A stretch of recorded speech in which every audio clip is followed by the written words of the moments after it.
大家好，有 Ben 嘢，今日俾我同大家介紹 Insta 360最新出 Insta 360 Luna Ultra。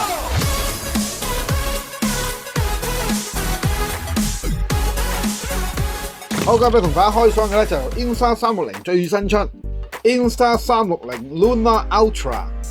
今次鏡頭得到徠卡嘅認證嘅，大家都知道今次係雙鏡頭嘅雲台相機。今次開箱真係好興奮，事不宜遲，同大家開箱先。Insta 360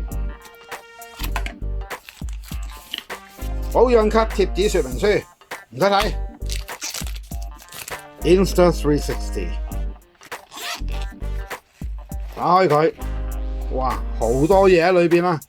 哇，仲有 Insta 360最新出嘅無線咪、磁石貼、咪夾同埋防風毛毛咪頭、USB Type-C 嘅 Type-C 嘅電線，仲有一個外置微距鏡，可以影到15mm 距離嘅物件，仲有延長電池。但係最唔同嘅就係佢仲有3隻腳仔俾你企喺度。但係延長電池後面嚟講咧，仲有指示燈嘅。除此之外，仲有個相機底座腳，但係就冇延長電池嘅功能啦。即係到主體本身啊！哇，萬眾期待啊！今次嘅保護殼非常之好用，單手就可以拎佢出嚟啦。感覺真係好唔同喎，一樣係個 Flip Mon， 但係 Flip Mon 下面咧有2粒掣喎。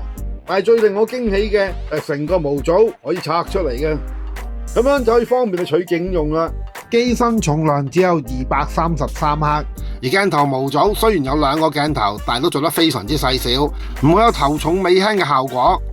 睇下今次嘅鏡頭幾咁大粒，今次兩個係徠卡嘅 Summicron 鏡頭，左手邊呢個就達到20mm 1英寸 8K 嘅超廣角鏡頭，而右手邊呢個就係新加入嘅1over 1.3英寸大光圈等效焦距達到60mm 嘅長焦距鏡頭。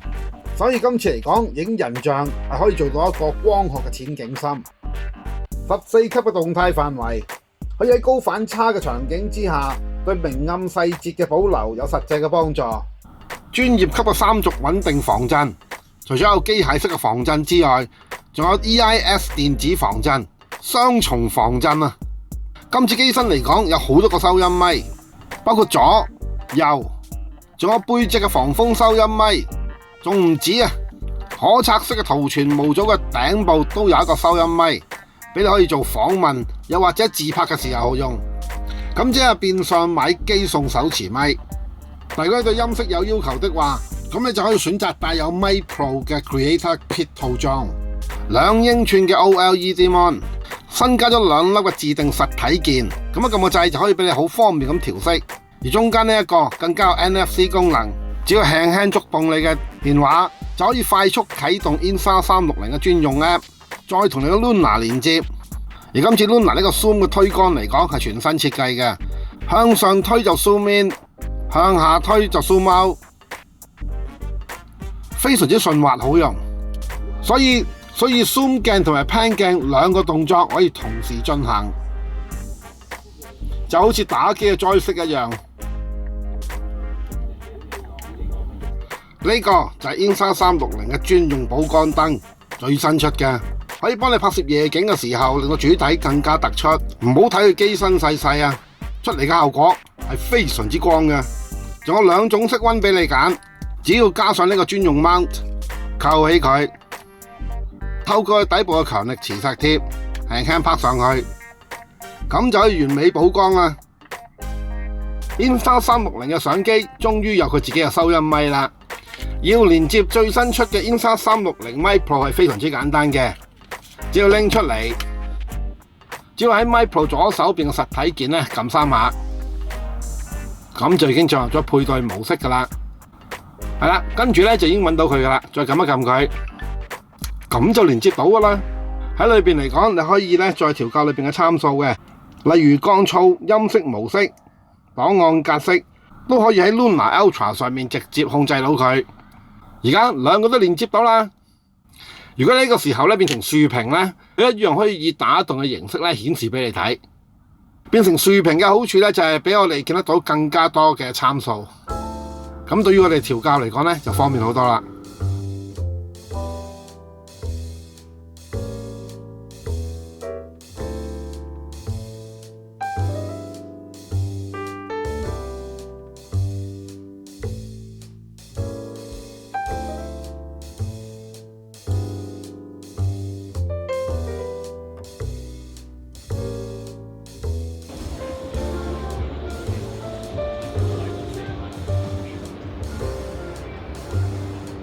今次 Insta-Luna Ultra 嚟講咧，佢有兩個鏡頭喺度㗎，一個咧就係我哋傳統嘅20mm 鏡頭啦，可以俾你影超廣角鏡頭啦。但係今次嚟講係多咗一個鏡頭㗎，呢個咧就係長焦距鏡頭啦。長焦距鏡頭有咩用咧？因為同 Action Camera 唔同，喺我唔能夠挑剔個 angle 嘅情況之下咧，佢盡量幫我影得越多越好。咁所以咧，超廣角鏡頭對於 Action Camera 嚟講就係標配嚟㗎啦。但去到我哋而家呢種輕型相機嚟講，始終對於拍攝嚟講係有一定嘅要求㗎。包括主體嚟講，你都希望佢可以清晰啲。所以今次嚟講就多咗一個60mm嘅長焦距鏡頭，呢個係人像鏡嚟㗎。而今次呢兩個鏡頭都係 Leica Summicron 鏡頭，而今次20mm嘅主攝鏡頭，睇到1.8界光圈、1英寸嘅大 sensor， 仲有埋14級嘅動態範圍，方便大家影後面嘅夜景。而長焦距鏡頭更加1/1.3英寸嘅大 sensor， 可以支援12倍 zoom， 更加支援6倍嘅無損變焦。以前嚟講咧，如果想做到好似呢啲咁嘅人像鏡效果咧，係你要帶部大機啦，拍個長焦距鏡頭啦，咁樣先至有而家咁嘅效果。即係個人係清楚嘅，而後面嚟講係帶景深嘅，仲要係光學嘅部 K。以前嚟講咧，要帶部大機出嚟，個鏡頭要好粗先得啊。而家嚟講咧，便攜式嘅相機咧都做得到啊。呢個就係長焦距鏡頭嘅好處。好，無論你中間有冇嘢遮住，一樣可以追蹤到。所以而家嚟講就唔需要有 cameraman 喺度幫我擺鏡啦。而家同佢喺度，我而家一樣可以慢慢行，一邊欣賞中環嘅夜景。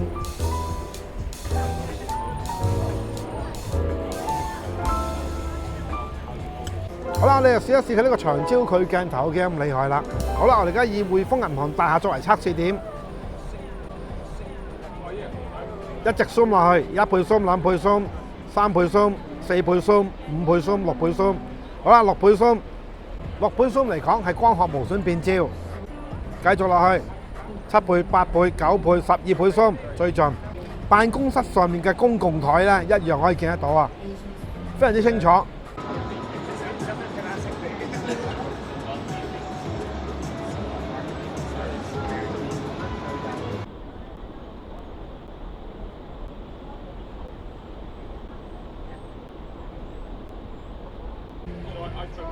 我哋移一移，跟住咧我哋睇下維港嗰隻船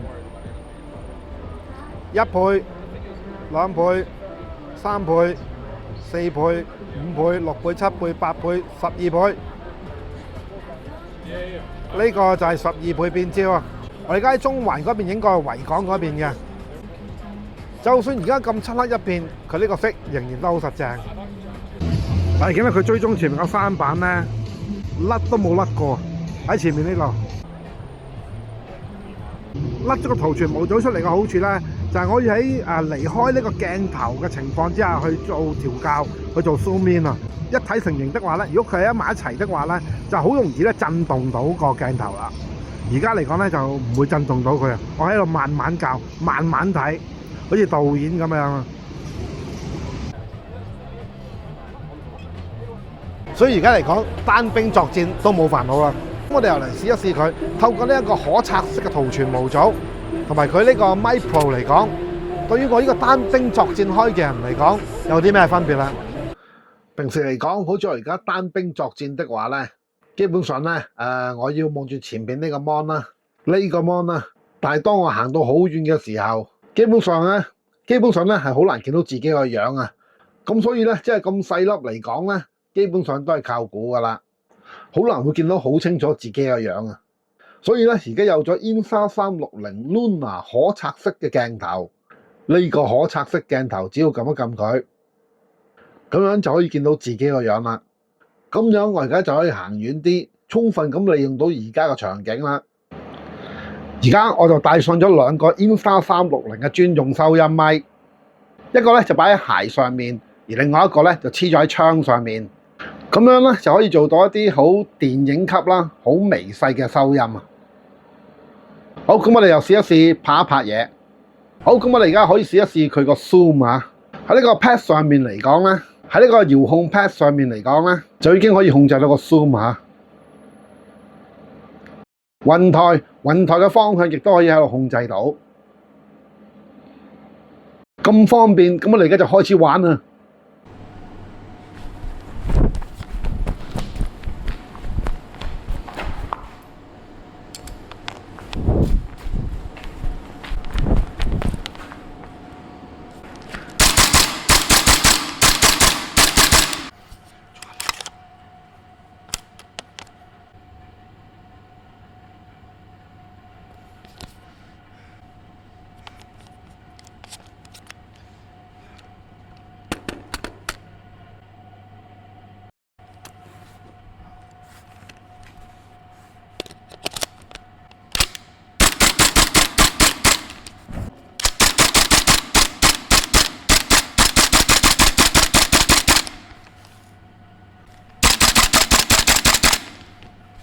Over command center, over command center.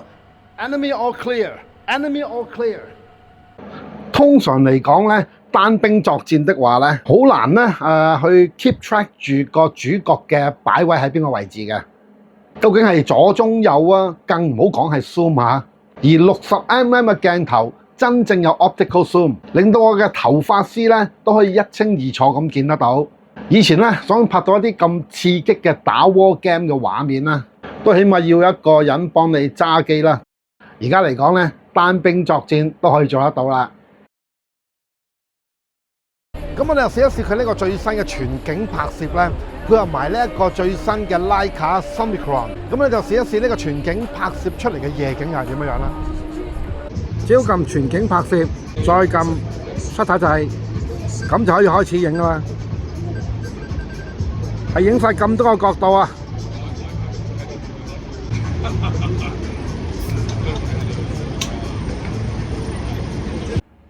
全景模式就好似360鏡頭咁樣，可以將全個空間一次過影落嚟，仲要係十分之高清。作為 Insta360嘅旗艦級相機，當然係支援最新嘅10bit iLock。咁10bit iLock 又係咩嚟嘅呢？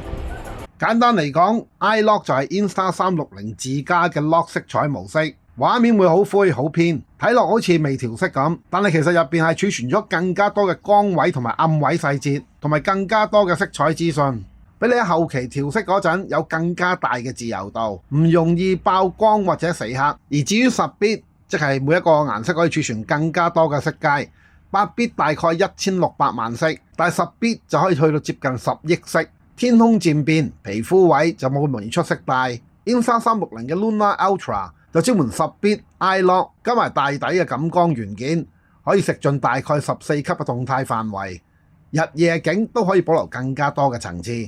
打光好重要啊！你見到我後面嘅背景好光啦，基本上咧我前面係背光㗎，所以你見到我嘅人嗰啲皮膚咧係比較暗黃一啲嘅。佢哋而家咧有佢呢個補光燈之後咧就方便好多啦。而家就着一着佢嘅補光燈。即刻唔同晒啊，係嘛？皮膚白翻晒啊，細節位亦都出翻晒嚟。得益於佢個 Leica Summicron 鏡頭同埋佢嗰兩個超大 sensor 啦，就算好似而家呢個對比度咁大嘅一個背景情況之下咧，黑色位仍然係做到好純黑嘅，唔見有 noise 啦。畫面個細節都好實淨，單係 4K 就已經可以俾到非常之好嘅畫質我。如果 8K 嚟講，更加可以俾一個好大嘅畫面我去裁剪啦。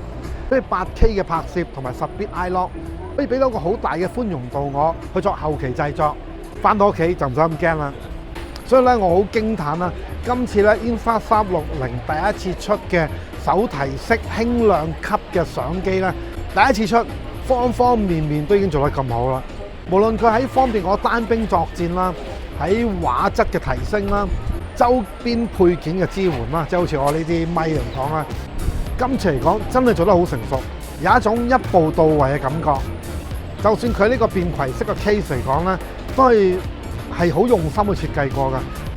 佢嘅保護性好強啦，同埋你只要單手撳一粒掣咧，就已經可以拎部機出嚟，好有設計上嘅心思啊！電池可以用到4個鐘頭。今次佢嘅體重咧就只係得232克嘅啫，非常之輕，同一部 iPhone 17 Pro Max 嘅重量差唔多。好似而家咁樣啦，拎出街咧，凍佢喺度咧，我就可以即刻拍到嘢啦。